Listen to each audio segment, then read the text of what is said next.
Good evening, everybody, and welcome to another episode of Fire Up. Are we fired up or what, guys? Always. Woo! Always. Let's go. Let's go. Yeah, let's do this. All right. Well, we're a little bit more than halfway through the NFL season, so I thought it would be a good point to kind of go back and look at the different teams and see what surprises us in each division. If we thought it was gonna, where they'd be, if they're where we thought they would be or not. So, hello, Huddle Top fan. Jolie! How you So, doing? let's start with the AFC first.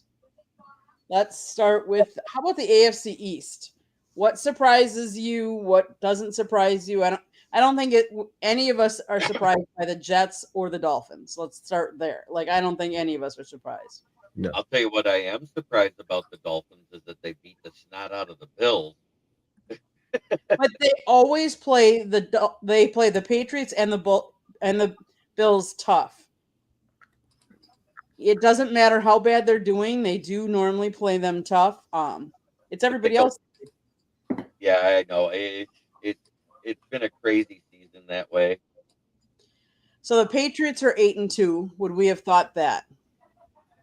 I mean, I thought with them bringing in Vrabel, and then of course the hiring of Josh McDaniels, Drake May going in year 2. You bring in Stephon Diggs and the additions you made offensively, then adding Milton Williams to that defense. I thought they would definitely be a much better team, and I thought maybe they'd be in the playoff hunt around this time of the year, but I did not have them at 8-2.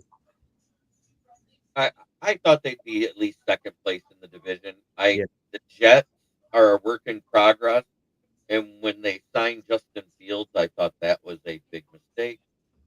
Etta Love, good to see you. Mm-hmm. Yeah, I agree. I don't think Fields is the right fit. I think they would have done much better with Rodgers there, had Rodgers stayed. With that O line, no. They needed athleticism. I think they'd have been better going to an athletic quarterback. I just didn't think Justin Fields was the one because let's face it, I've seen him 6 times in his career here playing against Detroit, and his quarterback play never really impressed me. Adam, your thoughts about the AFC East? Definitely the Patriots' biggest surprise, but yeah, everyone had them. I think I had them in second place behind the Bills. Obviously, they're in position to run the table actually. So that's my biggest surprise, I guess.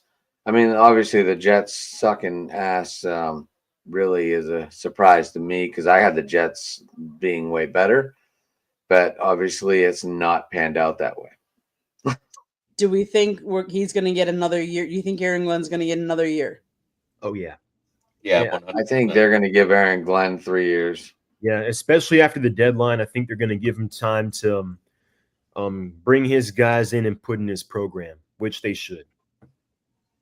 Okay, He has 4 draft picks over the next 2 years as well. So that's something to look at. Actually, they have their pick. So they have 6 picks within the next 2 years of the first round, right? No, one of their picks did get traded in the one trade. So they do have 5 picks in the first round and an extra pick in the second round.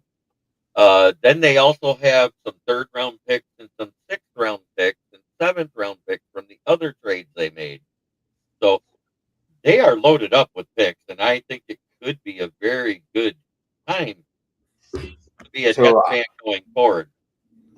And I think as I mentioned last week, the best part about it is that if they wanted to, number one, they can punt on a quarterback and wait until 2027, depending on how they feel about this class. And then the second one is they have 2 pretty good first-round offensive tackles in Membu, and I forgot the other one. So they don't have to go offensive tackle early. They're in a position where they can really take the best player available. They can go get a guy like a Bain or Woods if they wanted to, or they can. There's a plethora of things they can do.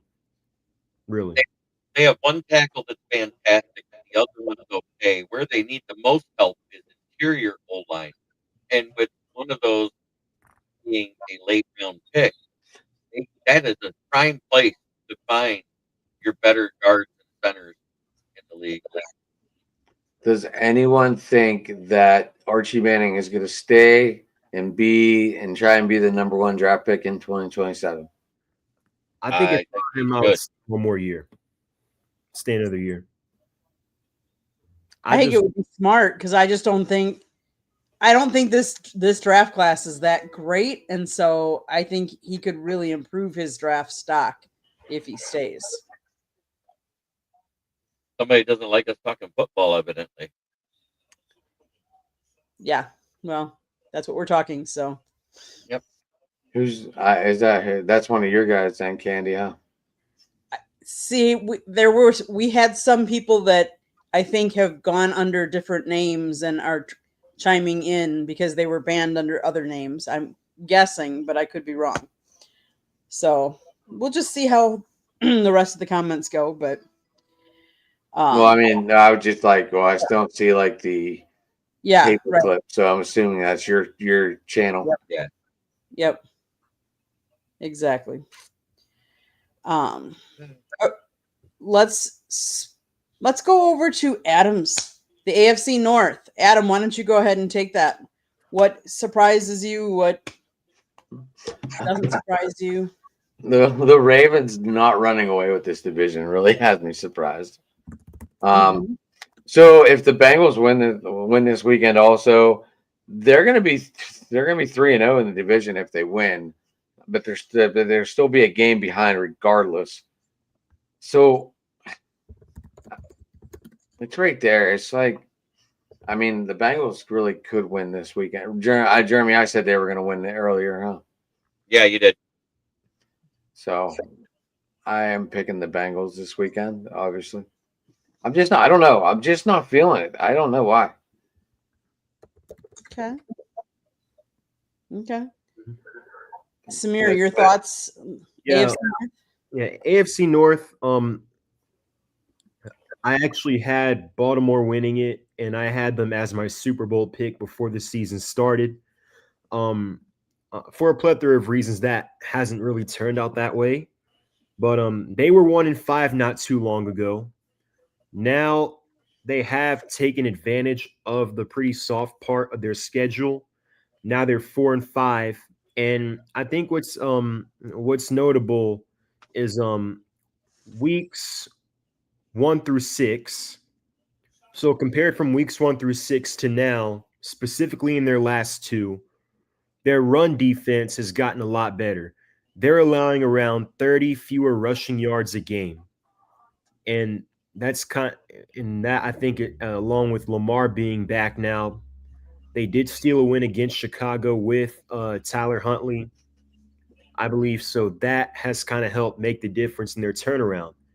And their next 2 are, I believe, so their next 2 are at Cleveland this Sunday. They have the Jets, and then after that they have the Bengals, and they have the Steelers on the 7th. After that, so they could easily be 7-5 going into that matchup against the Steelers. And the Steelers, they have the Bengals on. They have a bye. No, wait, not a bye. They have the Bengals this Sunday. Then they're at Chicago. Then they have Buffalo. So Cincinnati did beat Pittsburgh earlier this year, but I do think this is a game Pittsburgh wins. Then they have the tough one at Chicago, and they have the Bills. So they could easily be 6-6 going into that matchup with the Ravens, who could be 7-5. And also, Samir, just to let you know, the Bills have 10 days off before that Steeler matchup. Yeah. Wow. Okay. Jeremy, your thoughts? AFC North? I thought it would be Ravens. I did say the Steelers would probably get second unless somehow that Bengals defense could push them into second. But I didn't think that would happen, and I knew that the Browns' offense was so inept that they'd be at the bottom. So the only shakeup I see really is the Ravens not being in first and the Steelers being in first. And I'm not upset about it at all because I'm kind of sick of the Lamar Jackson glazing you get from the national media. Okay, What's this Trump versus K? What's going on over there? What is there? Am I missing something? I think Trump is on because he's talking about the fact that they finished the shutdown today. And he's saying it's Trump versus us right now because he's doing his national address. And he's not watching football. It's on Amazon Prime anyway. Okay, AFC South. Let's switch over. Now I don't know that any of us I would have thought that Indy would be doing as well as they are. Like I think we thought they would be first, but I don't know that we thought Jonathan was doing really well. Let's face it. That's really helped them. I mean, personally, I still pick Houston to win it before the season simply due to the fact that on paper the division didn't look very good. Tennessee is still clearly in rebuild mode. Jacksonville, I thought was going to be better, but a year away, and they are better this year, but I still think they're maybe a year away from seriously contending. I don't know if Trevor Lawrence is the answer for them long term. They're having some issues offensively. But I do think Liam Cohen overall has done a good job there, all things considered. Now, with Houston, they've got, the issues on the offensive line, the inconsistency offensively. CJ Stroud's kind of been up and down, especially kind of had a down year last year, been a little up and down this year. Now he's injured. He missed last game against Jacksonville, and Davis Mills came back from down 19 late in the game. Now I think he's going to start again this week.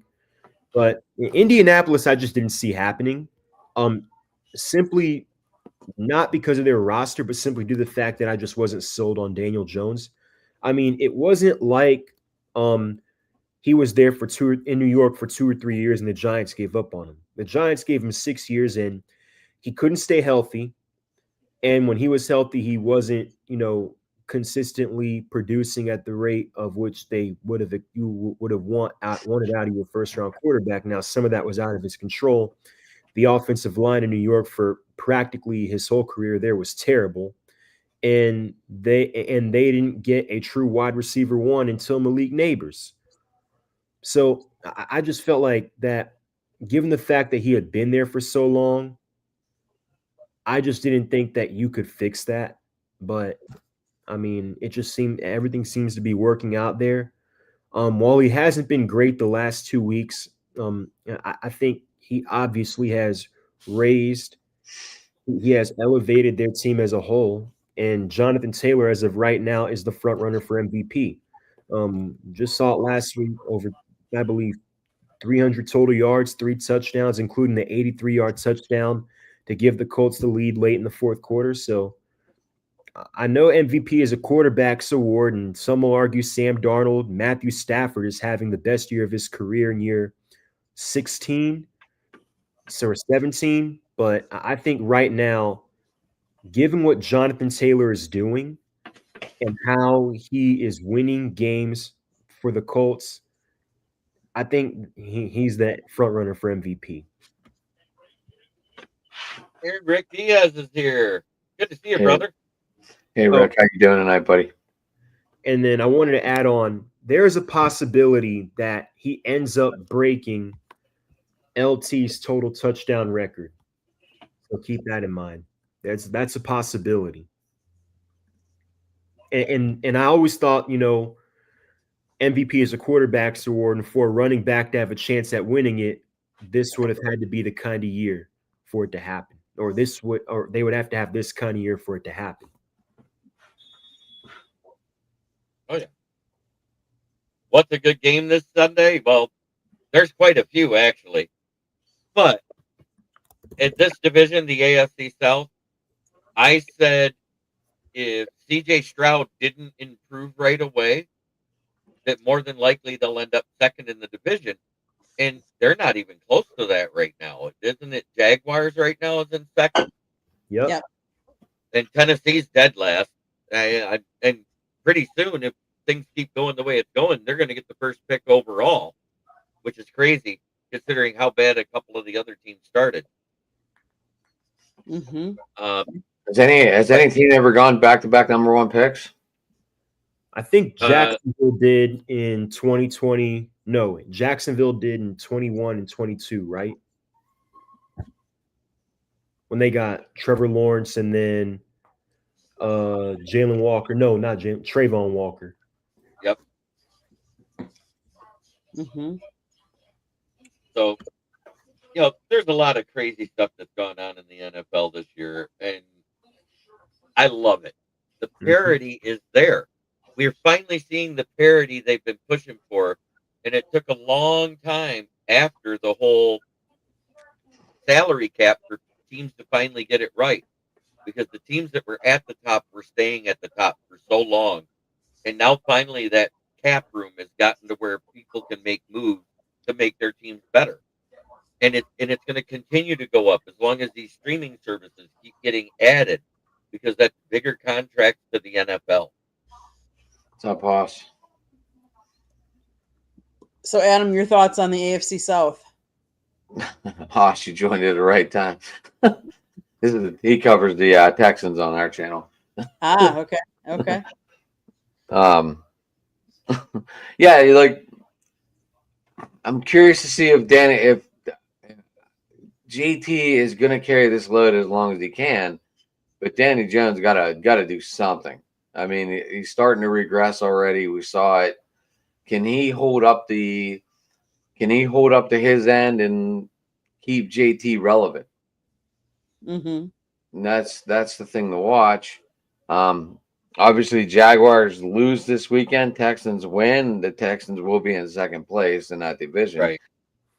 I don't really know. I didn't look at any playoff pictures or anything yet. I think it's too early. Yeah. But if there's a lot of teams at 5-4, the playoff picture could be very interesting. Mm-hmm. Mm-hmm. But yes, it is definitely the Colts division to lose. Okay, so let's head over to the AFC West. We got the Broncos, the Chargers, the Chiefs, and the Raiders. Yeah. Surprising, but also not, depending on context. I thought with Pete Carroll there, and even with Geno Smith, the fact that Geno Smith is not a good quarterback at this juncture, he's just not a starting caliber quarterback in the NFL right now. But even then, compared to what they had last year with the three-headed hydra of O'Connell, Minshew, and Desmond Ridder, I still thought that would be an upgrade. And Pete Carroll, from a coaching standpoint, even at 74, 75? 76. 76, well, would still be an upgrade. But it's just not there. And they look no better under Pete Carroll than they did with Antonio Pierce. So, Exactly. So there's Hello, that. Karen. So I mean, there's that. I mean, at least offensively, you've got Scatterboo and Bowers as your two building blocks. You mean Gente. I mean, Genty. I don't know why I said Scott. You have Genty and Bowers as your two building blocks that you can build around for the foreseeable future. So they have that going for them at least. And, I'm hearing rumors that, given, the fact that he's 76 and the fact that they're not doing well, it's possible that the Raiders end up parting ways with Pete Carroll after the season.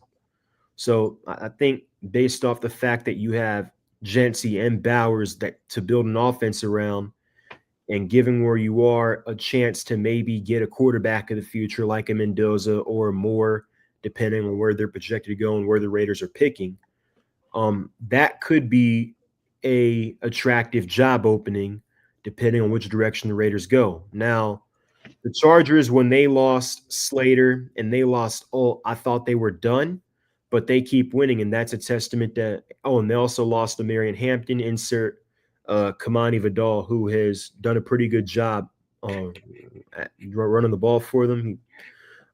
He's kind of kept their run game afloat. Don't forget about Joe Alt. Yeah, as I mentioned, Joe Alt. Joe Alt's out, right? Hey, what happened to the poor Jet? She said, "My poor Jet." Did they just give up another touchdown?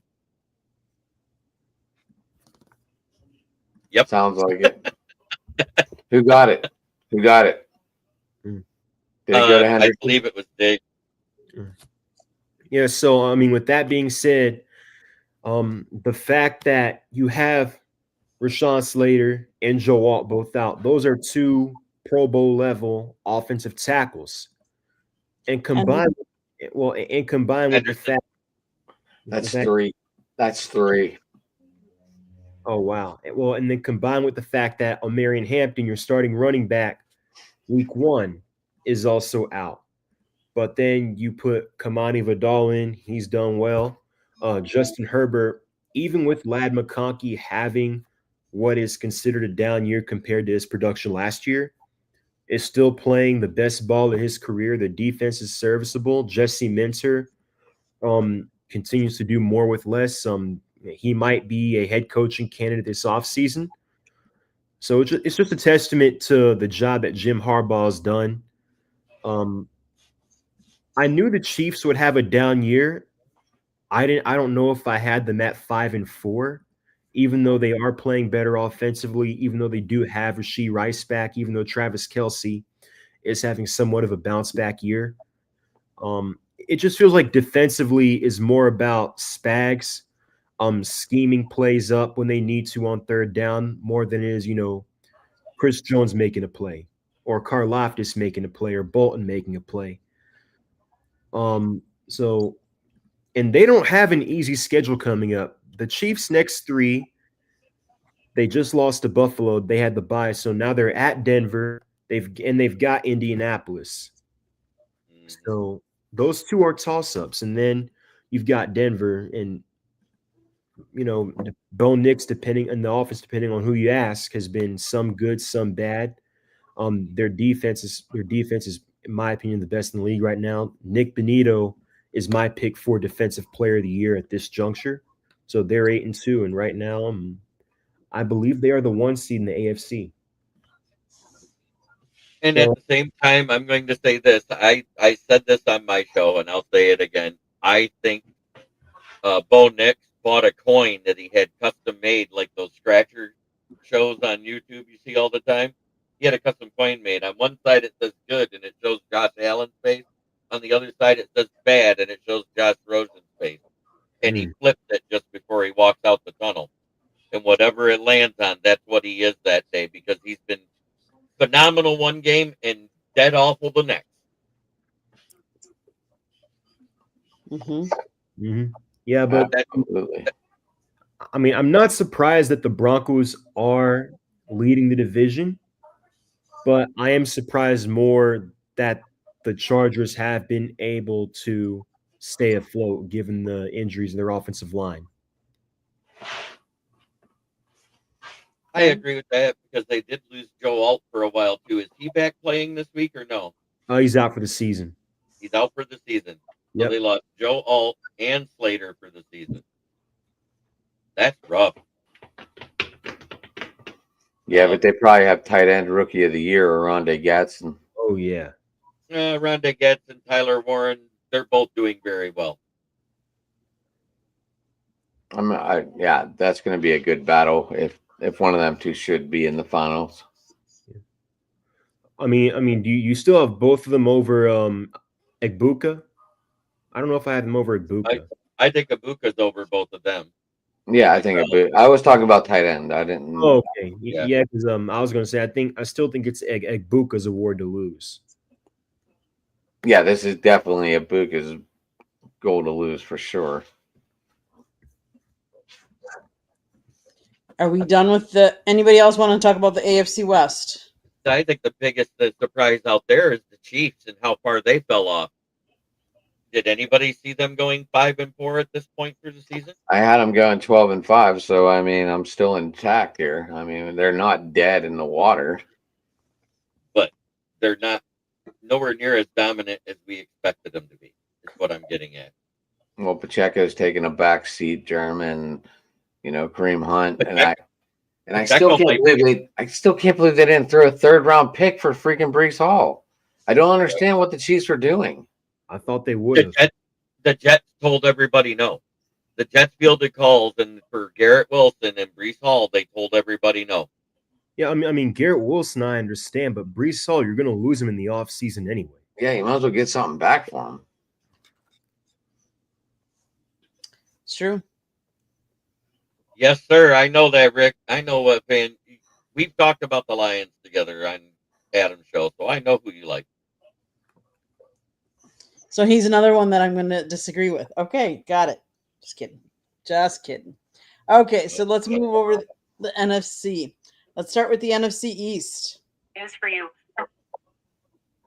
Really no surprises there. I knew defensively Dallas was going to have problems, especially after they traded Micah. Washington, I thought, would take a step back. I didn't think they'd take this much of a step back. You can attribute a lot of that to injuries, especially Jaden Daniels, Terry McLaurin, and an aging roster. So I think if things keep going the way I think they're going to go, they're going to have a pretty high pick in a draft that has a lot of defensive talent. So they'll be able to add an impact defensive player early. But Philadelphia, not surprised there. I think, I am more surprised about the issues they've had offensively, which I knew whenever you bring in a new coordinator, there's a good chance that there's going to be a drop-off. I just didn't think there'd be this much of a drop-off. And, there's a saying that goes, winning cures all. I don't know if that is the case here because you've got A.J. Brown and Devontae Smith are both disgruntled about their lack of targets. I don't know if you guys saw, but basically, I guess A.J. Brown was playing, PlayStation with this one guy, and he's like, "Yeah, if you have me on fantasy, get rid of me." So they've got that going on, but I mean, seems like we are finally going to have a repeat division champ for the first time in 20 years in the NFC. So there's that. Adam, thoughts? NFC East? I picked the Eagles to win the division, so they're doing exactly what I thought they would do. I didn't expect all the drama, but we talked about it. When did we talk about it, Jeremy? Yesterday? Yeah. The new coordinator seems to be causing mad confusion, but they're winning. Mm-hmm.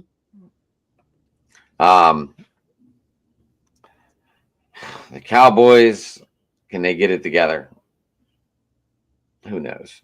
Mm-hmm. I mean, if they can't stop anyone, they're not going to. They're 3-5-1. The only reason why are they in second place right now because the Commanders are that bad? Yeah. Yes. Because the Commanders are 3-7, so and the Giants 2-8. So yeah, Dallas is 3-5-1. Yeah, Giants. Speaking of which, we just had our second head coach firing this offseason. And I mean, really, even though he was getting a lot out of Jackson Dart, not much of a surprise there.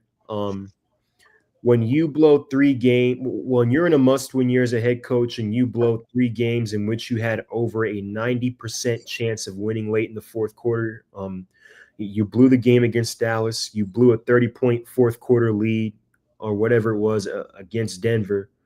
And then you end up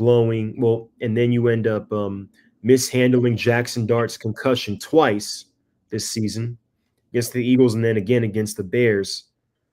And then you end up blowing that game too. Just given the scenario, the fact that you were in a must-win year, that didn't really come as a surprise. But I just thought it would happen at the end of the year. So there's that. Any predictions on who we might think fill that vacancy? I think right Um, now it is probably the most attractive job opening.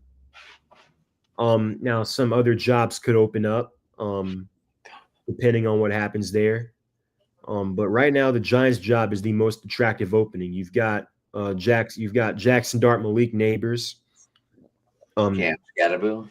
Scadaboo. But I mean, I the thing about Scadaboo is it, and I know this might be an overreaction, but is he going to show the same flash that he did um coming back from that kind of injury? Only time will tell, Samir. Right. It's because especially with the running back, I think that's something you have to consider. But there are a lot of pieces there, especially on their defensive line. They have one of the best defensive lines in football. So that's going to be, I think, the most attractive job opening. Now, I don't know what happens with the general manager. It seems like he's going to stay on and help lead the head coaching search, which even though they had a good draft, I was kind of surprised about that. So, Jeremy, your thoughts? The Giants. I think they should have got rid of Joe Shine at the same time they got rid of Brian Dable. Because if you look, he's also responsible for that O-line that's there, along with the guy that was there before, Goody, whatever his name was. He was awful too. So that O-line has not done a good job of protecting the quarterback, which doesn't help when you have a guy that runs like Jackson Dart because he's running into contact as soon as he gets to the line. And he's the type of guy that likes to run through contact. That Andrew Thomas, one of the best guards in the league that year, that when he was drafted, guess what? He hasn't panned out. Didn't they get Andrew Thomas? Neil. The other Evan- and Evan Neal, Andrew Thomas. There's a plethora of guys that can't stay healthy on that roster, and it's killing them. So. Okay. The guys that I keep hearing people say, "Oh, we're going to get John Gruden." What they don't understand is his case is going to Supreme Court, which may take up to 2 years before it ever gets there between him and the NFL. He's still not eligible to be a coach anytime soon. As much as I hate to say it, it's probably going to be Cliff Kingsbury, the guy known as the Kingsbury flop in the second half of the year. I see it happening. Pick Jeremy for Mike Tomlin. No. I mean, how about Clint? McCarthy. How about Mike McCarthy? No, Everybody saw how Mike McCarthy, I think would actually be. I don't think he would be a bad hire. I mean, think about it. If you have a young quarterback, he produces good to elite offenses year in and year out. And say what you want about his playoff record, you're guaranteed a good or at least above average regular season. So I think that's something you have to consider. I said it the other day, if this season for the Falcons keeps going the way I think it's going to go, and they do end up getting rid of Raheem Morris, I think I would like for us to maybe bring in an experienced head coach who has proven that he can field productive offenses week in and week out. But I think Clint Kubiak would be one. Cliff Kingsbury, my thing would be why? Like, some guys maybe are just meant to be coordinators, and Cliff Kingsbury is one of them. I've said the same thing, but that's what I keep hearing out of Giant circles through my friends. Yeah, I think given the season Washington is having, I think Cliff Kingsbury stays there at least another year. Okay. Let's move on to Jeremy and my NFC North. Jeremy, you might as well go ahead and start. Well, the Lions are where I thought they'd be. And I mean record and place-wise. I said all year that they were going to be probably 6-3 at the midway point of the season and be leading the division. Did I expect them to lose week 1? No. Did I think it could happen? Yes, because we always have a tendency to come out slow to start the season. Remember last year when we played the Rams, I think it was a 1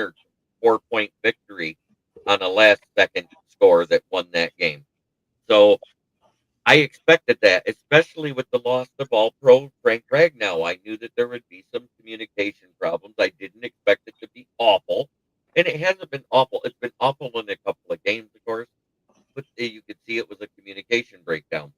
But now that Dan Campbell has taken over the play calling, it looks like he righted the ship last week because it was the first time we scored over 30 points in 4 straight weeks. Now you look at the other side. I didn't know what would happen in Lambeau with Philly. The surprise was the week before, losing to Carolina and the way they lost. It exemplified the inconsistencies on the offense. And in the last 2 weeks, as much as I hate to say it, Matt LaFleur has been a great coach and a good mentor for Jordan Love and everything else as a head coach. He's been looking like a screenplay merchant. But your O-line looks almost as bad as the Chicago O-line last year because of the injuries. So think about it. They went from the 3rd seed to the 7th seed with that one loss. Mm-hmm. That's a huge blow, not only to that, but to the ego. And it was so bad that Packer fan number 1 in the celebrity world, Lil Wayne, said he shouldn't even be allowed to have the name Jordan because he shares it with the GOAT of basketball. It's disrespectful to Michael. I was like, wow, he went there. And really, Jordan isn't really playing that bad of a season. If you look at his numbers, like his touchdown to interceptions, they're not that bad. They're not that off. But yeah, something's not like clicking right. You know, I question Matt LaFleur and putting McManus back in, even though he's got, leg injury. You brought in somebody else he hadn't missed, and then all of a sudden you're bringing back McManus. And did we do it too soon? I mean, Habasack, you're talking about the kid that was hitting from over 50 yards? Yes. Yeah. Yeah. Look, I'm a Lions fan, and I even know who it is. Mm-hmm. Mm-hmm. Yeah, I think they should have left him in too. And Chicago being 2nd place, being 6-3, tied with the Lions, but because they're 0-2 in the division, they have like that snowball chance of hell of winning the division right now. Right. But like the Packers aren't that far behind; they're only a tie behind you guys. So it's a close division, compared to any of the other divisions. Yeah, and it's also the most wins of any one division for all 4 teams combined. And it backs up what we've said the last 2 seasons, that the NFC North is probably the best division in NFL right now. Because right now, at the end of the day, we have 3 teams in the playoffs. Mm-hmm. Mm-hmm. Adam, Samir, your thoughts of the NFC North? Yeah, I mean, just to piggyback on what Jeremy just mentioned, we talked about before the season that this was probably the best division in the NFL, and so far it has lived up to that billing. I did make a bold prediction that the Bears would win the division. I am sticking with it. It didn't look like they would at the beginning of the year, especially after week 2, and the Lions put 50 on them, and we're like, where's this going? But I think the fascinating part about the Bears is not how Caleb is playing, or not that Rome Odunze is starting to come into his own, or that DeAndre Swift in that running game is doing well. Luther Burden is contributing. Colston Loveland is starting to contribute now the last couple of weeks. But it has been about how the last couple of years, especially the last 3 years under Matt Eberflus, they couldn't win on the road and they couldn't win close games. Well, now they're doing both. That the wins against the Raiders, Commanders, and Bengals, they would have lost all 3 of those games under Matt Eberflus. And it just right now is a testament to what Ben Johnson is doing there. And people talk about Coach of the Year. I think Shane Steichen right now is the front runner, but you have to give Ben Johnson a ton of consideration. My thing is the O-line is playing way better than it did, and that's due to who they added in the offseason. But at the same time, Caleb still does not have that great completion percentage. What he did reduce is his interceptions, and in Ben Johnson's offense, that's what it's predicated to, reducing turnovers. So that part's going really well, and I applaud them for that. I just that defense, Yeah. that defense, nowhere near as good as it looks on paper. And losing Edwards for the year, that was huge. That's a big thing. Yeah, I think the main concern with them is their pass rush, because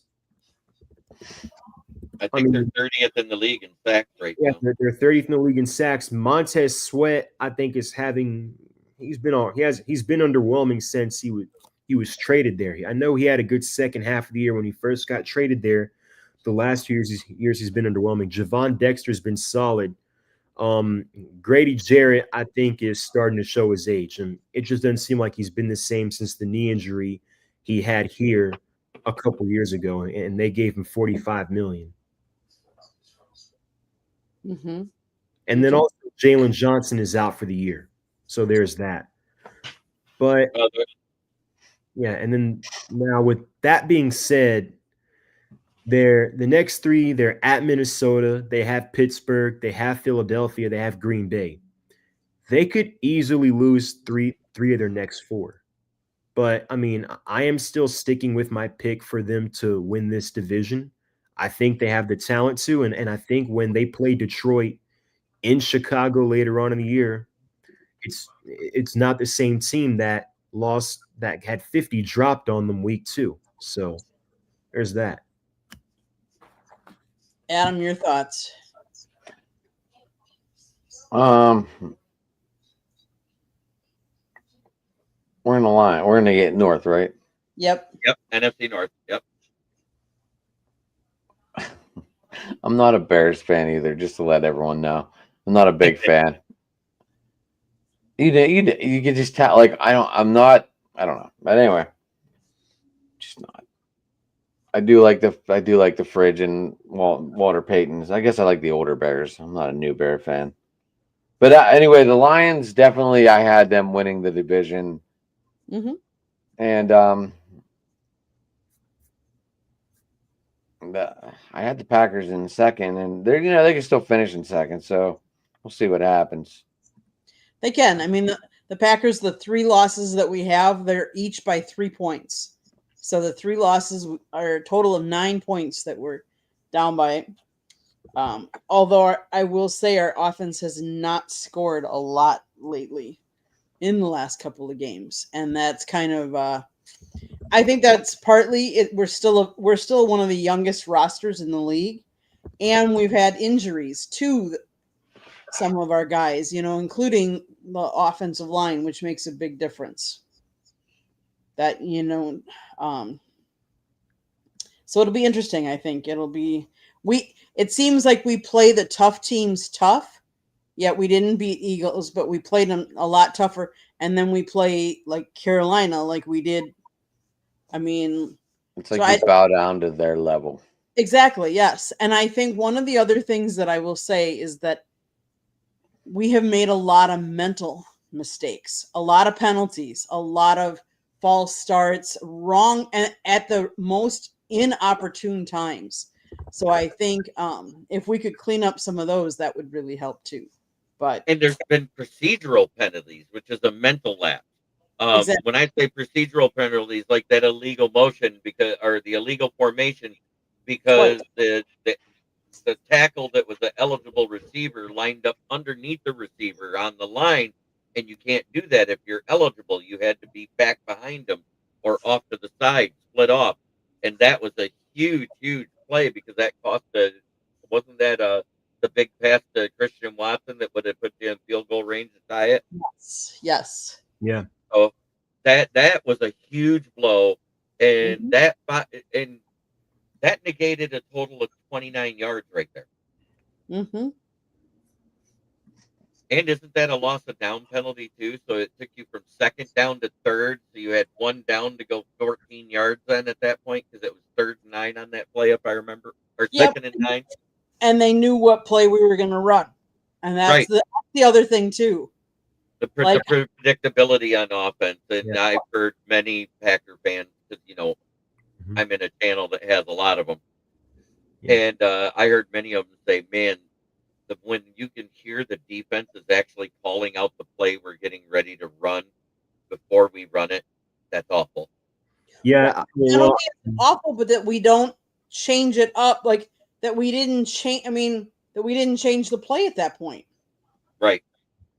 yeah. I mean, first off, the defense calling out plays the offense is going to run as a normal day in Zach Robinson's offense. First off, second of all, I have seen a lot of Packers fans saying that LaFleur might need to give up play calling. But I mean, my thing is, Candy specifically, offense is just fine last year. It was just fine second half of 23, which was Jordan Love's first full year as a starter. So is it the injuries? Is it what do you think is the issue with the Packers offense this year? I think part of it is injuries. I think, honestly, I don't think they're letting Jordan be Jordan. I think they're kind of holding him back, and I don't know exactly why. Because he hasn't thrown as many interceptions this year. I mean, not that you want that, but you also want a quarterback to be able to play and be loose. I don't know. His throws have been off. I don't know if he, you wonder if like he got banged up and his throwing hand is, because at one point he had it taped up and stuff too. So, but yeah, I mean, our offensive line is banged up. Obviously, losing Tucker Kraft, who had been his go-to guy, that did not help at all either. Especially because they're so young, and I think that's part of it too, that he just doesn't feel comfortable with everybody. So, I don't know. It's sad. I mean, and I don't know what the mental mistakes are. I think that's a testament to LaFleur, and I don't know how he practices, but those should not happen. The false starts, and not even just like one false start, I get it, but like there was one game when one of the guys had 3 false starts for the game. Like that should not happen. That was your right guard, wasn't it? Yeah. I forget his Yeah. name. I just remember watching it, and that was like I the most penalties he had all year. I think he was filling in. I think someone got injured and he came in. But even still, it doesn't matter. You've played football all your life. You're playing in the NFL for a reason. 3 false starts is, and then the illegal formations, like those just can't happen either. And who's on the sideline looking at that? Because honestly, that's who should be calling it out and saying, "Hey, come on." What I don't understand is why here in year 3 as a starter that Jordan Love doesn't seem to be able to audible in and out of plays. Because it looks like whatever play is called in, that's what he's running, and it's looking like a first read offense. And I don't think that fits his game style and what his abilities are. I'm not saying Jordan Love is the best quarterback ever, but he really is not as bad as he has looked the last few weeks. I think they're holding him back. I don't know why. But I will say, because I remember when a certain team in the Motor City was the youngest team in the NFL not too long ago, and it took them half a season to get to where they gelled and started doing and stopped playing to the ability of their opponent. As soon as they did that, the team flipped the switch. And that is the problem with the young team. They tend to play up against good teams and play down against the bad teams because they're not mentally prepared. When you have an average age that's under 24 years old, that means you have a lot of people that are under 24 years old on that team. Yeah, that's kind of what we're going through right now here. So, Okay. and the biggest surprise is the Bears in second place. And I would say Minnesota, but I did say before the season that it really depended on JJ McCarthy and his health, because after getting hurt last year, if he gets hurt with who they got rid of, it was going to be an awful year for them. And he did get hurt, and it's been an awful year for them because Mhm. they got rid of Daniel Jones. They let Sam Darnold walk out the door. They let Daniel Jones walk out the door and decided to sign old man who's been washed up since he had an almost MVP year back with that Super Bowl run year. Carson Wentz hasn't been the same since then, and I don't know why anybody thought he would be. Yeah. But yeah, one thing about the Packers offense, I felt like in the second half of 2023 and even more so last year, it was more up tempo. It just doesn't feel that way this year. Not as much no huddle. And I think that's one thing I've noticed. Mm-hmm. Okay, Samir, we'll go down to your NFC South. Yep. So I mean, the Bucks were the favorites coming in, and while they are firmly in first place at 6-3, like everyone else expected, I think the impressive fact about it is that they're doing it with a plethora of injuries to key players. Chris Godwin, they had Tristan Wirfs go down. They've had Bucky Irving miss some time for a little bit. He is practicing this week. It does seem like he is going to be back this Sunday. There is a chance that Chris doubtful. Huh? I saw doubtful all day, like on both sites now, ESPN and Sleeper. I saw a report that he was practicing again this week, which might be a sign that I don't know if he'll play this week, but it seems like he is on track to return at some point. Samir, I didn't see him running anywhere. I seen him just like going through walkthroughs. Yeah. So I don't like that's a big difference. Anyone can walk through stuff. So that might be what it is. Vita Vea was limited today. Antoine Winfield was limited today. Now, I don't know their status specifically, but they were limited with foot and back injuries, respectively, yesterday and today. Hassan Reddick hasn't practiced at all this week. Doesn't seem like he's going to go. So, with that being said, even with all the injuries they've had, they are still 6-3. Mm-hmm. Now, with that being said, and I was thinking about this last week, that their next three was probably going to be their toughest stretch of the season. They had New England, they lost that one. They're at Buffalo. That's always going to be a tough place to play, even though Buffalo has kind of been, I don't know this year, but that's going to be a tough game for them. Then they're at LA, who again was my pick to come out of the NFC, and Matthew Stafford is looking like an MVP candidate. Their defense looks stout. Puka's having another great year. Devontae's having a good year. So I don't know about that one. So they could easily be 6-5. Now, Carolina is somewhat one of the more surprising teams this year. And it's just hard to gauge them because they had the worst scoring defense in NFL history last year. And I think a large part of that can be attributed to Derek Brown having a season-ending injury in, I believe, what was week 4 or 5.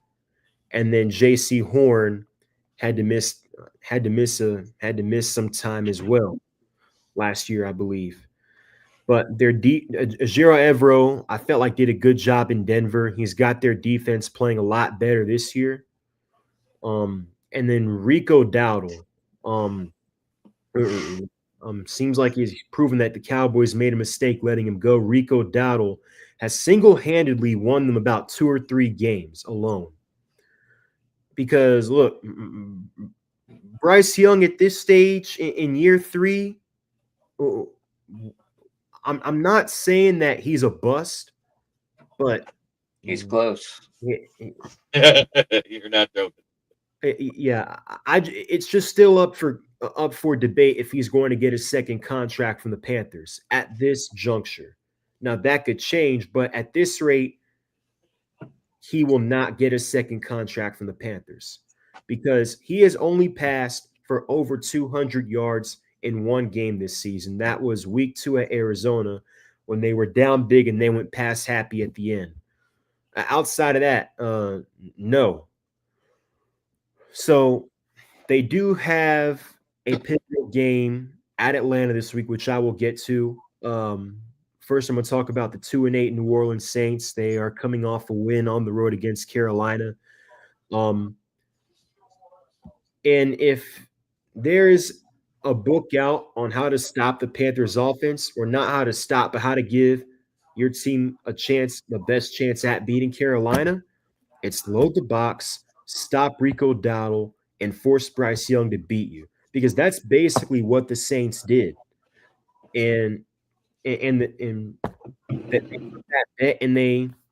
up paying off for them. They ended up winning that game. Tyler Shuck passed for over 250 yards, 2 touchdowns.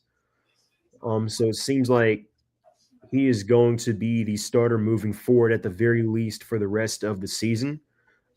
Kelvin, they have some building blocks though. They have Fuaga, a one tackle, and they have Kelvin Banks, who is looking like a very good pick for them on the other side. So those look like the 2 building blocks of their offensive line.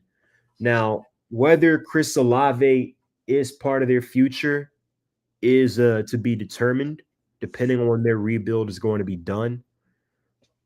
So with that being said, that's the Saints. They're 2-8. That's about where everybody expected them to be.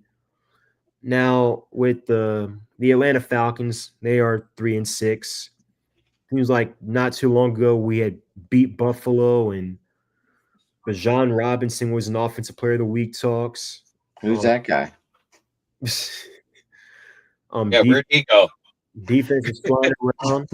Raheem Morris took him out of the game. Oh, please tell him. Don't tell him.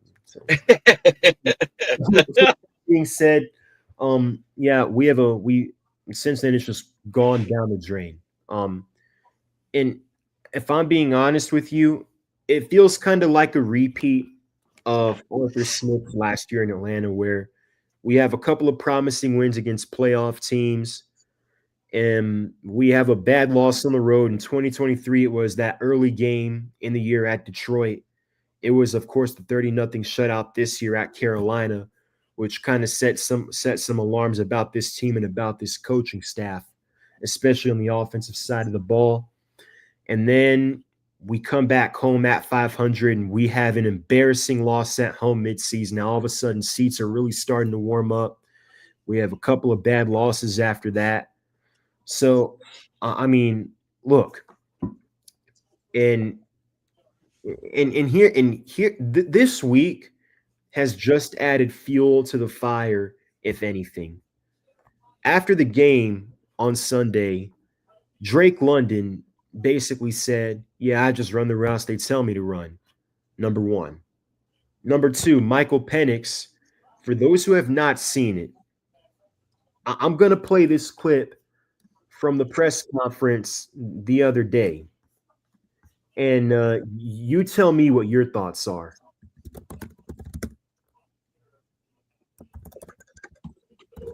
And you tell me what your initial thoughts are about this. Here we go. Can you lean on to like help? Can you guys hear? Yep. Yeah. All right. So this is a reporter asking him if he had anyone to lean on or to talk to, like when just in general. Listen carefully. This will play.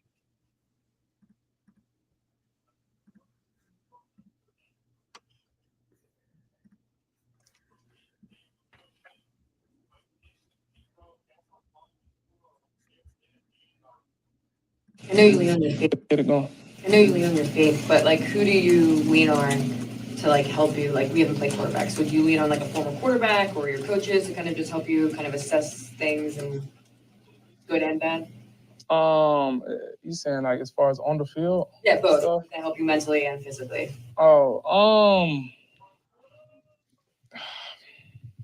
no.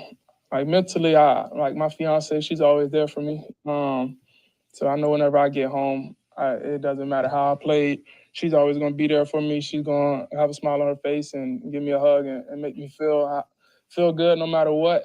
But as far as like physically the on the field stuff, it's not nobody that I'll talk to like as far as another quarterback or anything like that. I do have people reach out to me. I do have quarterback coaches though back at home that reach out to me as well. Tell me, hey, like you need to clean this up, clean that up, and everything will be good. So those guys help me as far as that too. So I can shout out them. So he doesn't mention. I know you lean on your faith, but like, who do you lean on to like help you? Like, So he doesn't mention his offensive coordinator, Zach Robinson. Doesn't mention his head coach. Doesn't mention his quarterbacks coach, TJ Yates. Doesn't mention Kirk Cousins, the backup. Tells you everything you need to know. And those comments, Drake's comments, this coaching staff is starting to lose the locker room. And because if you have your quarterback and your wide receiver saying this, what are other players saying? The same thing. Yeah, so that's it for the NFC South. Anybody else want to comment on the NFC South? My surprise team is how well the Panthers are playing, and it's mostly due to their defense. Their offense is inconsistent if they can't run the ball. And Samir's exactly right. That's how teams have beat them. The teams that have limited their rushing ability are the ones that have won. Whether it was Chuba Hubbard in the beginning, who was the starter till he got hurt, and Dowdell. Wow. Rigo is on another level. That guy's a monster right now. How much of Jonathan Brooks did they depend on before? So they had to keep Brooks or Hubbard and go out and get Daddle, though. Yeah, because they gave Chuba Hubbard a bag this offseason. They I did. mean, Jonathan Brooks is like Christian Watson, just can't stay Right. healthy. Right. But Jonathan Brooks left, and then who was it they brought in with in 2022 season? I think it was. They had somebody else with Chuba his rookie year. Who was that? I remember 2020. Atlanta. It wasn't he a former Atlanta Falcons running back? I know in the preseason he was with us Foreman, Deontay Yeah. Foreman. That's who it is. Yeah, that's who I'm talking about. Okay, guys, should we move to the NFC West? What do we got, Adam? Any surprises? Surprises in the NFC West. San Francisco has me scratching my head a little bit. I mean, they're 6-4. I mean, they're not awful. I mean, I believe they're still in the playoff picture at 6-4. Is that correct? Are they still in that 6th spot? I believe so. Let's see. With the loss of Fred Warner on that team, it's been a huge loss. All the losses of Hufanga and Greenlaw, just they lost a lot of defensive players, but they're still 6-4. Are they going to be able to keep up with? They're the first one out of the playoffs right now. But if they're if they're going to try and keep up with any of these two teams, they didn't do much at the trade deadline to say I want to keep up. I Jeremy? still think Kyle Shanahan did some sort of blood ritual to sacrifice the rest of the team to keep Christian McCaffrey healthy just so they can win games. Because after they lost Deebo Samuel and they lost all the other players on both sides of the ball, it seems like every week they got somebody hitting the IR. But it's not Christian McCaffrey, who has a ligament disease that makes his Achilles bad. Samir, your thoughts? Yeah, the only surprise there is Seattle. Mike McDonald, that's another potential coach of the year candidate. Sam Darnold, another MVP candidate. I feel like Jackson Smith and Jigba's having a breakout year.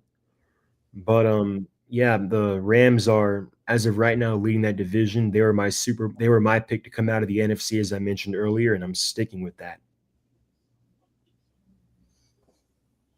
Okay.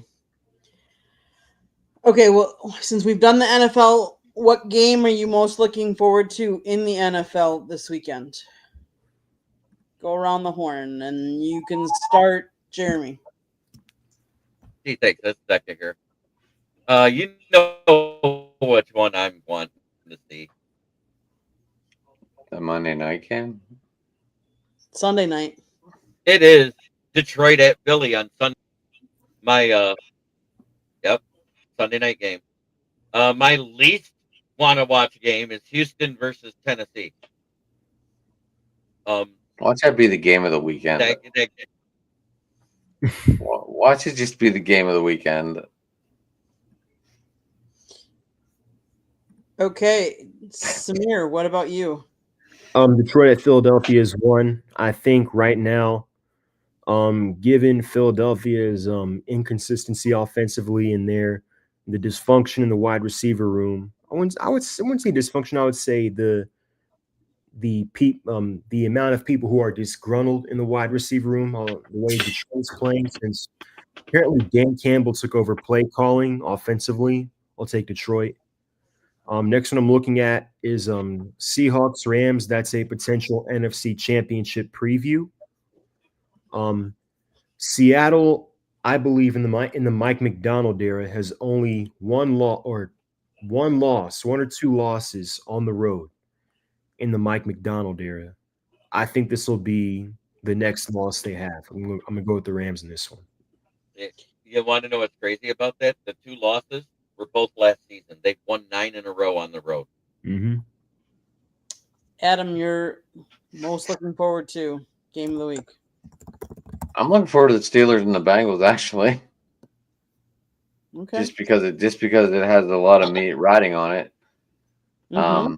I don't know how it breaks down. If the Ravens win, the Steelers lose. Do the Ravens get first, or do the Steelers play in first? I don't know how that all breaks down because there is no head-to-head matchup yet. Obviously, Samir answered that earlier. They play, I think, 3 weeks from now. Samir, is that what you said? The Ravens and Steelers. Yeah, I think you said 3 weeks from now. Yep. So we're not the strongest division, but I think the AFC North is one of the weakest divisions, actually. But it's going to be interesting because the teams aren't that good. Mm-hmm. The Ravens just let it be that good. Mm-hmm. Now, I will say, not that this is a barn burner of a game, but there is an international game, and it's being played in Madrid. Although I feel bad that we're sending Washington and the Dolphins out there, but that is an international. I think that's the last one of the international games, if I'm not mistaken. I believe so too. And God, I hope so. Although yeah, I think it is, Ken. I think it is too. I mean, the one thing I do kind of like is that it puts a game on early if you want to watch. I mean, not that this is going to be a good game. You never know, though. I mean, hey, any given team on Sunday, you never know this year. We've seen a lot of different teams, but just because I'd like to see it in Spain. Was this the first time they're playing in Spain? No. Yeah. Yeah. Oh, yeah. It was Brazil last year. Brazil, where they right. couldn't wear green, and we're sending a team green. Yep. Sent 2 teams that were green. 2 teams, yeah, were green last year. But obviously, I want to see how my Packers do against the Giants. Now the Giants going up. It's going to be a new quarter. It's Winston? Is that right? Because yep. But Dart could still start, right? I don't. Yeah, think... it depends if he cleared protocol today, and I haven't seen the Giants injury report. If he cleared protocol, he can play. I don't know. Right now they're saying it's going to be, and everything I've seen, it's going to be Jameis Winston. So Yeah. I've seen the same thing, but they literally said in that it would be all depend on Jackson Dart clearing concussion protocol by Friday at 4 p.m. So if he didn't clear today, he has a chance to clear tomorrow. it says interim head coach Mike Kafka confirmed Wednesday that Dart concussion won't start Sunday's game against the Packers. Okay. So that's what at least he's saying. So yeah, obviously it could change, but it sounds like he's going to be inactive this weekend, and Russell Wilson would be in line to back up Winston if needed.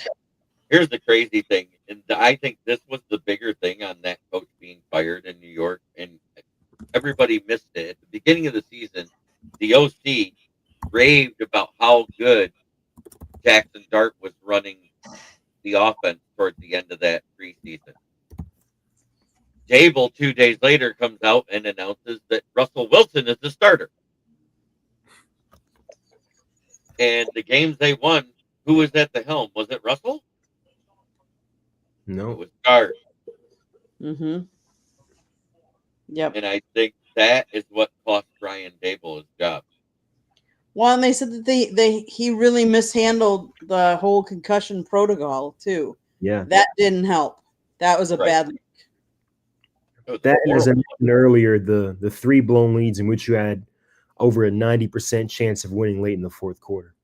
Yeah, especially the one versus Chicago. Well, Denver more.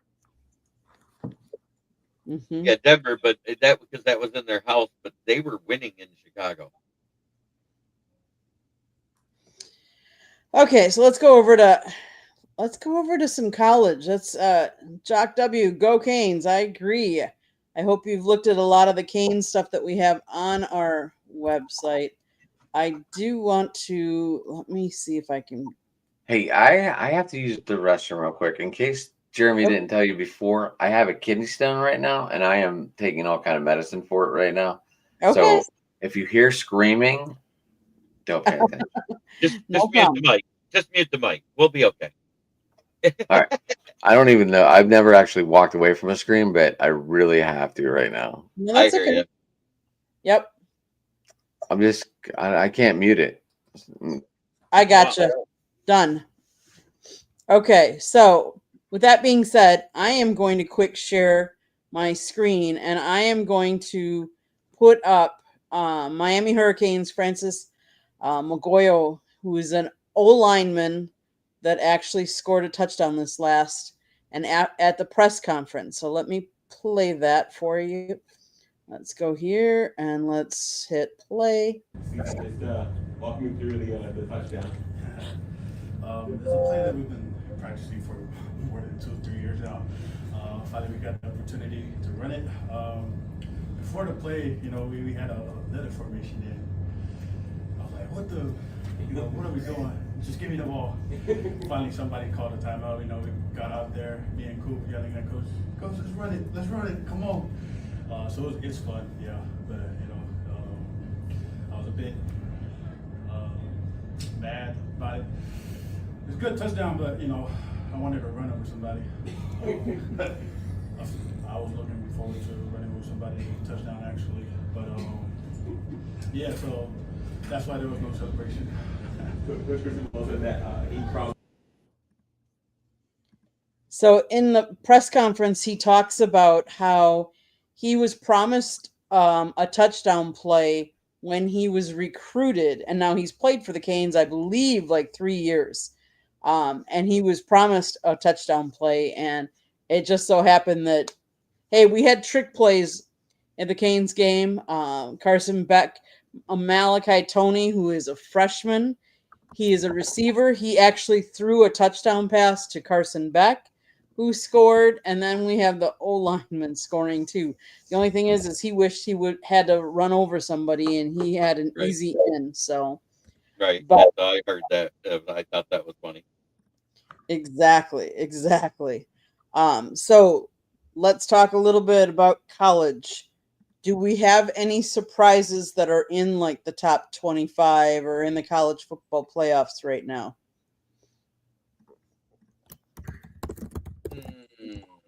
Let me see. The rankings are Ohio State 1, Indiana 2, Texas A&M 3, Alabama 4, Georgia 5, Texas Tech 6, Ole Miss 7, Oregon 8, Notre Dame 9, Texas 10, Oklahoma 11, BYU 12, Utah 13, Vanderbilt 14, Miami 15, Georgia Tech 16, USC 17, Michigan 18, Virginia 19, Louisville 20, Iowa 21, Pittsburgh 22, Tennessee 23, South Florida 24, and Cincinnati 25. So thoughts? I would say Tennessee 6-3. I thought they'd be a lot better at this point, and it just seems like it's a recurring theme with Josh Heupel. The narrative people made about James Franklin right now is true about Josh Heupel. That they haven't been able to win the big games for the most part, especially on the road. They're 0-5 against Georgia, 2-3 against Alabama, and right now they are 2-2 against Florida, and then you had the loss at home to Oklahoma, the loss at home to South Carolina a couple years ago, or if they won, they would have had a chance at the playoff. And then I think they had a bad loss on the road to Arkansas last year, which was a primetime game. So it feels like in a lot of these games on the road, especially which are big-time games, they haven't been able to win. Okay. So Adam, we just went through the top 25. I read off the top 25 for the college football playoff, and I was just asking, are there any surprises in there, or surprises where people are ranked? I would say Indiana, Kirk Cinetti is doing a really masterful job in Indiana. Let's face it, we all thought Indiana was a basketball school, and look how it's become a football school. That started last year. It did. It did.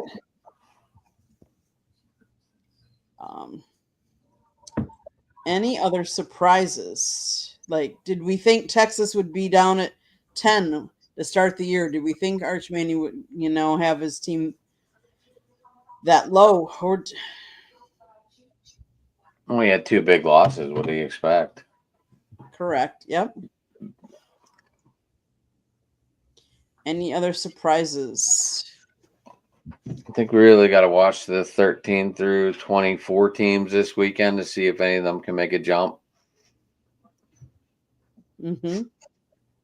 I'm looking for USF to make a jump. I think they're playing great. I love what they're doing right now with their program at 7-2. They have a great record. They've beaten some teams that everybody thought they didn't have a shot for. I'm interested in seeing them go further. And it's not just because that's Scott's alum. Doesn't hurt. And actually on that note, so Scott and I will be at the Hurricanes game against NC State this weekend. I believe next weekend we're going to be at FAU.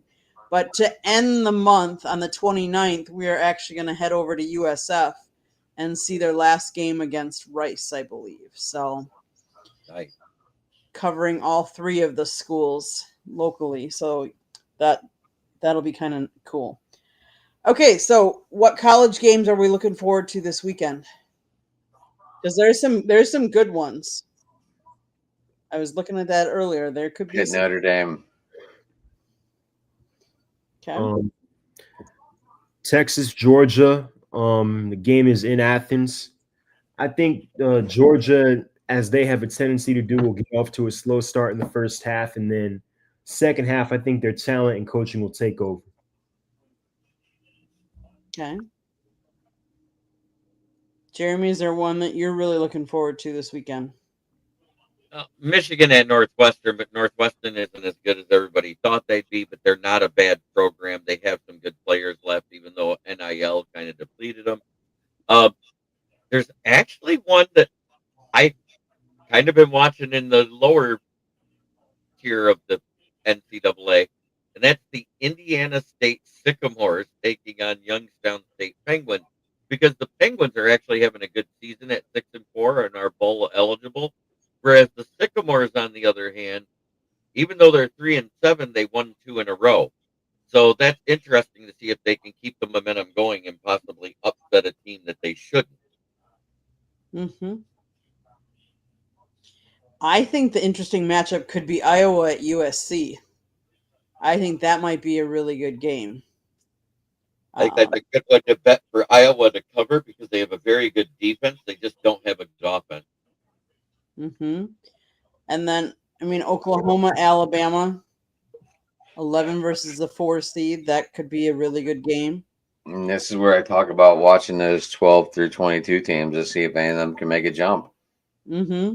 There's gonna be ups. There's gonna be top 10 beat. There's, it's gonna be an interesting. It's gonna be an interesting point coming up. It is. It is. Yeah, there could be some other. You never know who's going to win. Like I said about the NFL, you could almost say that about college football. Like, you wouldn't have thought some of the teams that beat some of the teams. Although, like, let's face it, Ohio State's undefeated, Indiana's undefeated, and that's not going to change this weekend. I can tell you that. I'd like to think so, but there's no way. Let's see who else was undefeated. Who's Ohio State playing? Ohio State, I think, has got they have a bye this week? They play UCLA, I think. Do they? Let's see. At home or in UCLA? At home, I think. No, they have a bye. Wait. No, you're right. You're right. They're at UCLA. No, they're home. I take that back. And they play at Saturday night, 7:30. Oh, yep, there it is, 7:30 in Colombo.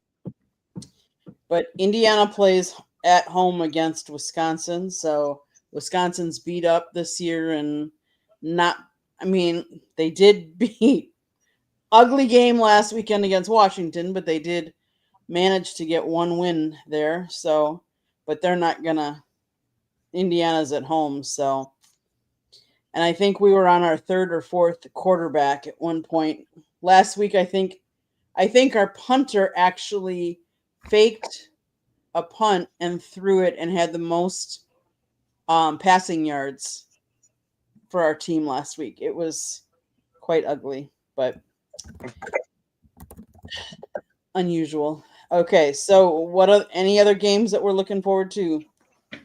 If you go by the record, this should be a good game. The Louisiana Tech Bulldogs travel west to play the Washington State Cougars Saturday night at 10 p.m. The Bulldogs are 5-4, and the Cougars are 4-5. And then in Division II, a team that I like in the Big Sky division is the Montana State Bobcats. They are taking on the UC Davis Aggies. Both teams have only got 2 losses on the season, 7-2 for the Aggies and 8-2 for the Bobcats. Okay, there you go. What's happening? Let's switch to your town, because let's switch to your town and see what's happening. Mr. Samir, what's happening in your town? All right, so baseball. Ronald Acuna Jr. tonight was named the comeback player of the year for the National League. Was well deserved, I think. Off season's about to start. Team president Terry McGurk did say that they plan on being in the inner close to the top 5 for payroll. So Alex Anthopoulos also mentioned that they're going to address shortstop, starting pitching, and bullpen. So we'll see what happens there. So the Hawks have won 4 of their last 5. They're having a pretty good road trip out west. They beat the Lakers at home, and they beat the Clippers and the Kings. Now they're at Utah in the second game of a back-to-back. They are currently losing 109-108 right now in the fourth quarter. Lauri Markkanen, I think, has almost 40 points for Utah. So there's that. Dude doesn't score all freaking year. He puts up 18, 20 points like pretty much every game. That's when he goes off. Yeah. Well, he's got 37 now, and I think he's So there's that. So right now, of course, Georgia Tech, they're looking to bounce back. They had their first loss of the season against NC State. Had no answers for the run, couldn't stop the pass. So they're at Boston College. They've only got one win this year, so it should be a bounce back win before a big game, which is basically going to decide who goes to the ACC championship at home against Pitt. So the Falcons are 3-6, as I mentioned. They have, for all extensive purposes, a game they have to win against the Carolina Panthers, who come to town this weekend. They shut you out 30-0, embarrassed you at Bank of America Stadium in Charlotte earlier this year. And so they're looking to get some get back. I talked about the possible dynamic going on in the Falcons locker room. But I think the key to the game, obviously, they're going to have to stop Rico Dowdle. But the thing is, we are 29th against the run. So we are going to set a franchise we are on pace at this rate to set a franchise record for the most sacks in a single season, which would be 55 set in 2004. They're on pace to break that. But we are 29th against the run. And as I mentioned, load the box, stop Rico Dowdle, and try to get Bryce Young to beat you. It's what the Saints did. It's what the Patriots did. So we're going to see what happens there. A bombshell, I wouldn't say a bombshell, but a rumor came out earlier this morning from Jake Ekberg from Uncovered NFL. He's a credentialed media personality for the NFL, MLB, and the NBA. He's turned out to be a pretty reliable source, pretty valid. And this goes to what I mentioned earlier when I talked about the coaching staff losing the locker room. He said earlier today, Atlanta Falcons head coach Raheem Morris and the rest of his coaching staff are officially on the hot seat, per source. The current regime has until the rest of the season to turn things around. Otherwise, they are expected to clean house and start anew for 2026. And if there is a chance for this regime and this coaching staff to save their jobs, this stretches it. Carolina at home, at New Orleans, and at the Jets. So if you're going to save this season and save jobs, it's going to happen in this 3-game stretch right here. And that's it for my town. Okay, Adam, your town. So Saturday's an interesting day around here. Obviously, we have the Pitt game at noon. And game day is here, obviously. Pat McAfee and the crew's here. But the big thing for that game, we get Desmond Reed back. So the running back situation is going to be a lot more better, stronger. Could be interesting to watch. The Pitt Panthers basketball team lost tonight, so they're 3-1 on the season, very young season. So Saturday night, also at 6:30, we get the Riverhounds playing in the Eastern Conference Finals. That is our soccer team. That is big news. I was at the game last week when it went to penalty kicks. That was pretty wild. I never been to a soccer game with interest, but that was fun. So see what happens. They did beat Rhode Island 1-0 in May. That was the last time they met. Obviously, Paul Skeens won the Cy Young last night. Very, very good news. That's about all the good news for the Pirates. The Pens are playing the Predators in Sweden in a home-and-home situation. They play tomorrow at 2:00, everyone, if anyone wants to watch. And they play Sunday at 9 a.m., I believe, is what I saw. So, and they're third in the Metro, 9-5-3, 21 points, 4 points out of first. And Evgeny Malkin has 21 points in 17 games. Will Howard activated. That's big news. And and Highsmith is doubtful. And that's my news for the week. Okay, Jeremy, your town. Before I get to my town, I do want to talk about a situation because we all know what happened with Marshawn Nealon last week.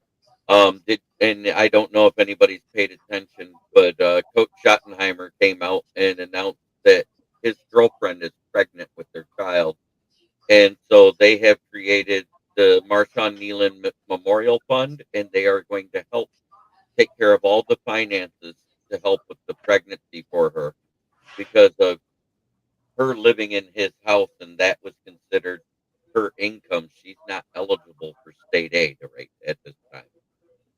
So this team is going to help with all the money for that young woman to raise their child alone, and I applaud them for that.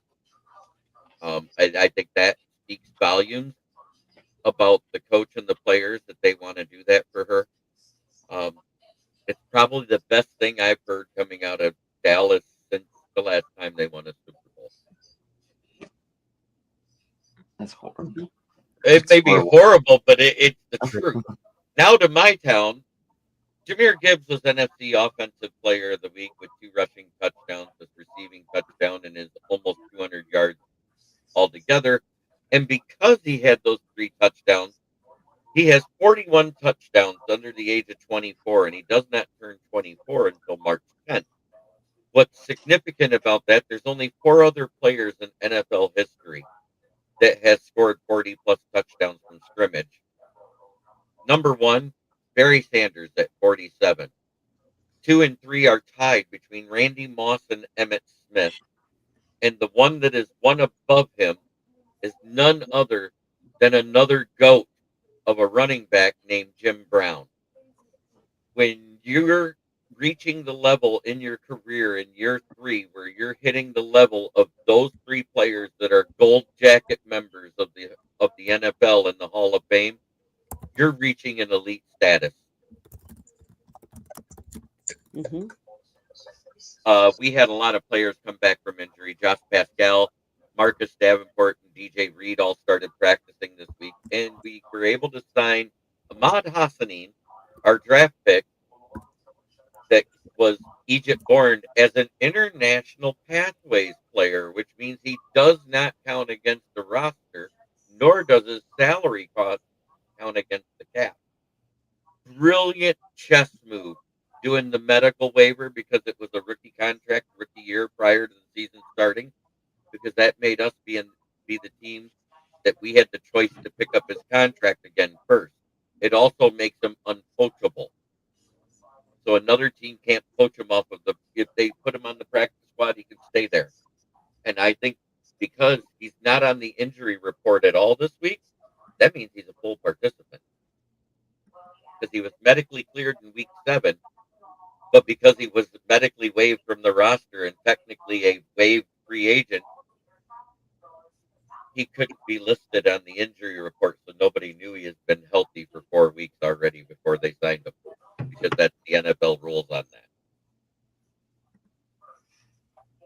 Okay. Anything else? Oh, and he said something interesting in his interview that he was approached by all 31 other teams to ask if he wanted to sign.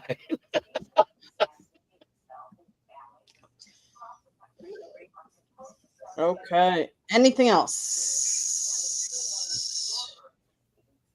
Okay. My town. Congratulations to one, Pat Murphy winning back-to-back Manager of the Year for the National League. And for the first time, MLB has awarded for the second straight year, Brewers GM Matt Arnold wins the MLB Executive of the Year award, and this is the first time someone's won it back to back. So kudos to the Brewers and Matt Arnold and Pat Murphy. Stephen Vaught won Manager of the Year 2 times in a row. Yes, they both did. Yeah, the Manager of the Year has been won 2 times in a year. It's the Executive of the Year that has not been won by the same person 2 years in a row. So,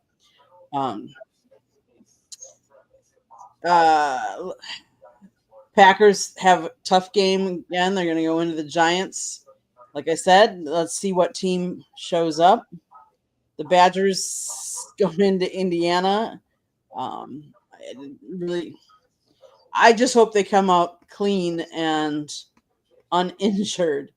Let's just see what kind of a game that is. The Bucks have been playing pretty tough.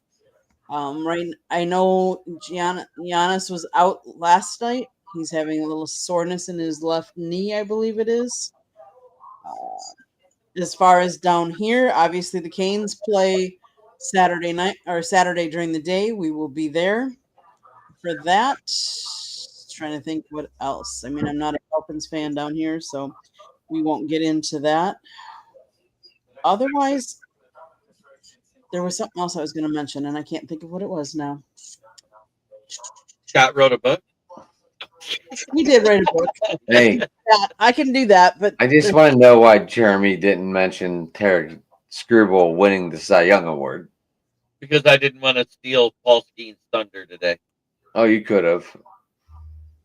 they I both was like, won. wait, why is Jeremy not mentioning this? Okay, since you brought it up, it's not just that he won the Cy Young; he's back-to-back Cy Young winner. Thank you. Mm-hmm. Thank you. I just was wondering, like, that's big news in my town at this time of the segment, Jeremy. I know. I just didn't want it. I'm not one to like to rub everything in all the time. I thought you would have. I thought that might have slipped your.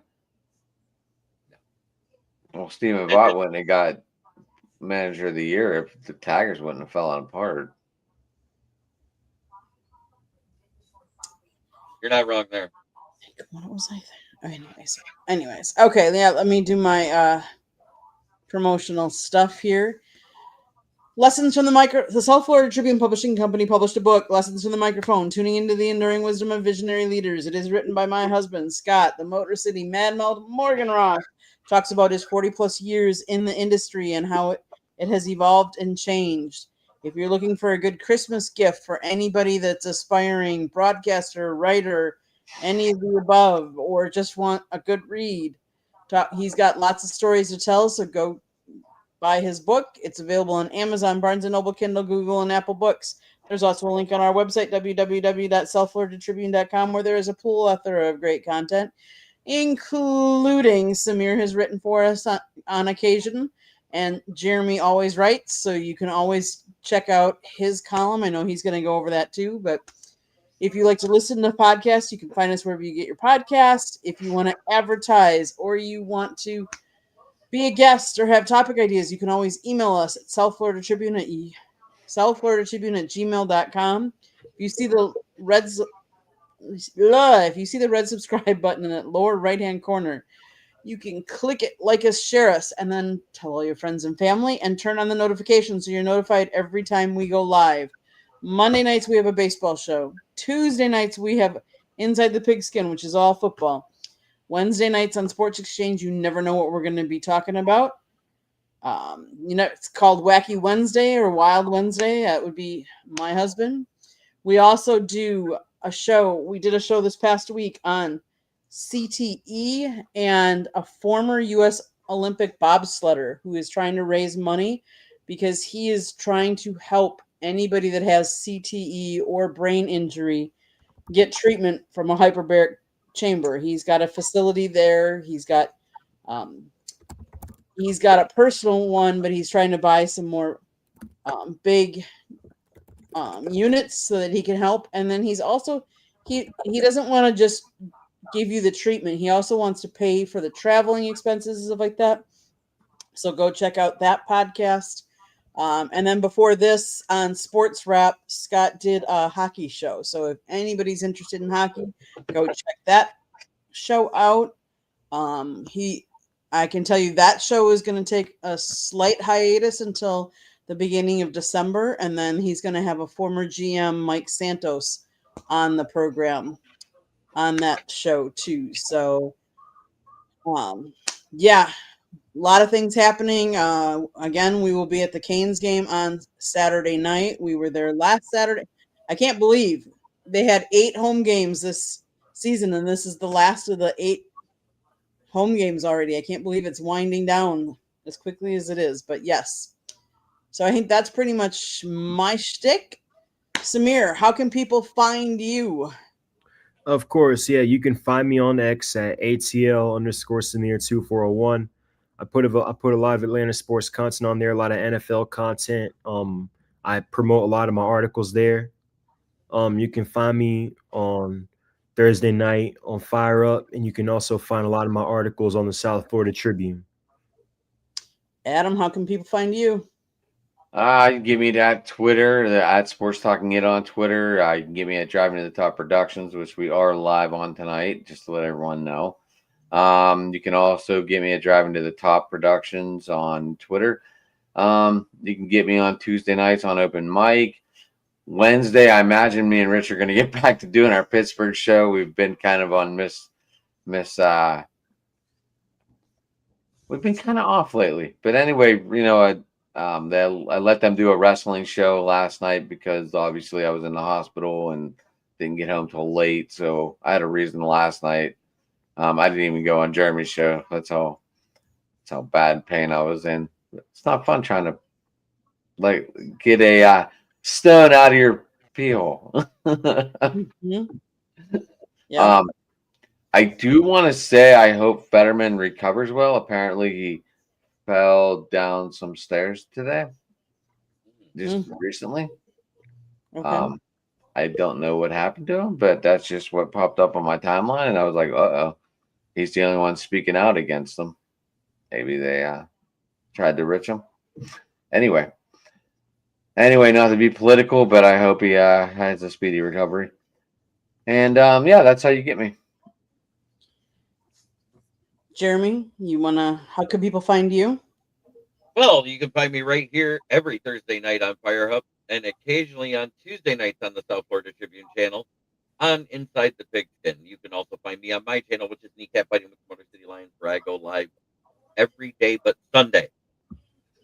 You can find me also on the SouthFloridaTribune.com, where you can find my writings, and you can also find me occasionally on Driving to the Top Productions with Adam on Open Mic Night, and on the Huddle Sports Network, which is found all over the place. It's now on Rumble, Twitter, Facebook.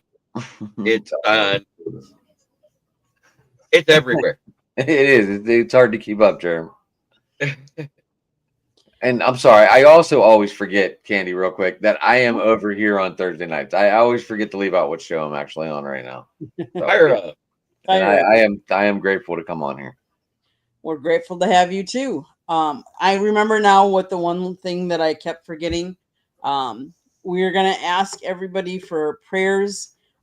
Scott knows Bernie Kosar, and he is waiting a liver transplant. He is in the hospital. He has an infection, and he's not doing as well. So hopefully, prayers. So his Twitter page was a lie today?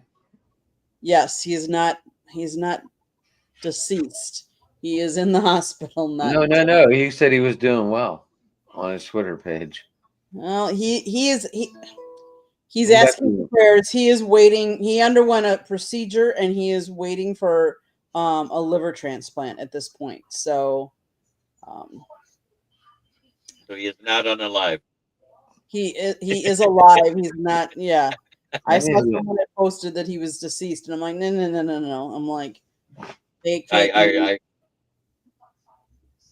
I've been watching. I've been monitoring this situation too. I'm friends with Bernie Kosar, follows me back, so I keep up with him.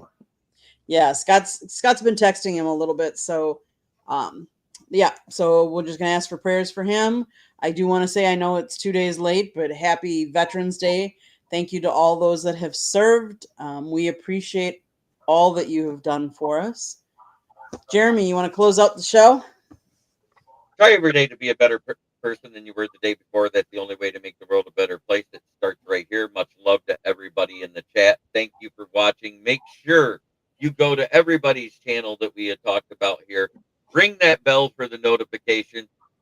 And this is Men's Mental Health Awareness Month. So if you are struggling with depression, grief, or thoughts of suicide, please reach out to the Suicide Prevention Hotline, which is dial, text, or chat Thank you, everybody. Hope you all have a great weekend and enjoy the football. Absolutely. Okay. Good night.